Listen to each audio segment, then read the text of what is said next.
Umiscore si Steph ng season high na 60 points versus Atlanta Hawks, ang same team na gumawa si Luka ng 73 points. Si Steph nasa 50-40-100 sa percentage. Ito ang pang 14 games ni Steph na meron siyang 50 or more points. Ito rin ang pang 24 games ni Steph na meron siyang 10 or more 3-point shot at pang 44 times na umiscore si Steph ng 20 or more sa fourth quarter. Talo pa rin doon ang Golden State kaya ganoon na lang din ang ines ng mga fans ni Steph. Sinabi din niya sa post-game interview, hindi naman nagre-reflect sa standing nila o record yung high-scoring game niya. Frustrated din doon si Steph sa nangyaring game versus Atlanta Hawks. Si Klay Thompson nag-i-struggle pa, 10 points, 4 rebounds at 2 out of 13 sa field. Ang Golden State din gumagamit ng small ball lineup. Balik si Draymond Green sa center position na gumagana naman yung dati ng mga 2022 season.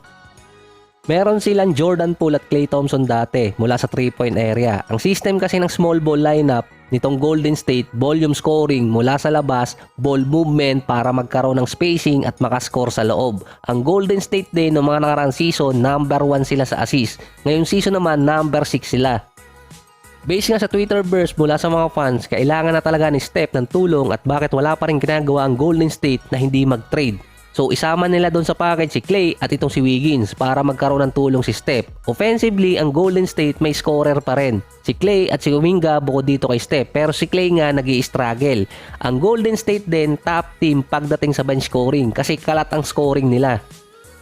Sa major stats, kasama ang Golden State sa top 10 sa points, rebounds, assists at 3-point field goals. Andun pa rin naman yung 4 na major category kung bakit naging top team dati ang Golden State. Kahit pa small ball offense ang ginagamit nila, nakakakuha sila ng rebound kahit hindi ganun kalalaki ang player.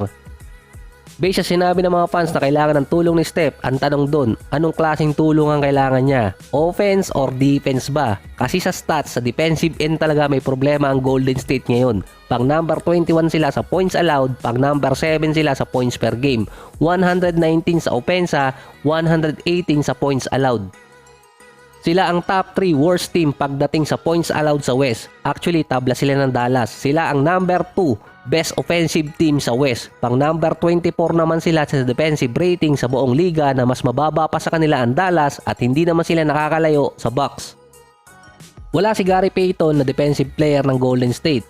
Meron kasing injury pero base nga kay Coach Steve Kerr makakabalik na. Si Draymond Green bagsak ang defensive rating niya. Ganon din si Klay Thompson at si Andrew Wiggins. Si Steph bumagsak din ang defense niya pero mostly offensive type player talaga siya. Si Kevon Looney usual minutes pa rin naman ang binibigay sa kanya. Ang binabanggit ng mga fans sa trade si Klay Thompson, expiring contract siya. Hindi rin nagkasundo sa offer ng kontrata na yung taon ng usapan doon. 2 taon lang kasi ang inoffer kay Klay. Ganon din si Draymond Green. Bukod sa may problema ang Golden State sa contract ng players nila, dahil nga since 2012 magkakasama na yung tatlo, tumataas yung contract. Si Wiggins at si CP3 merong combine na $55 million na kontrata. Pwedeng gamitin yung pang trade. Pero si Chris Paul kasi gagamitin ng Golden State pagdating ng off-season para mapababa yung contract niya at mapag-stay pa rin sa Golden State.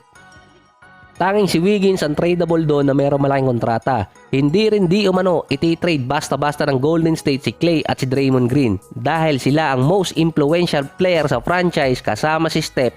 Kaya kung umalis man si Klay sa free agency, at least hindi siya tinrade ng Golden State.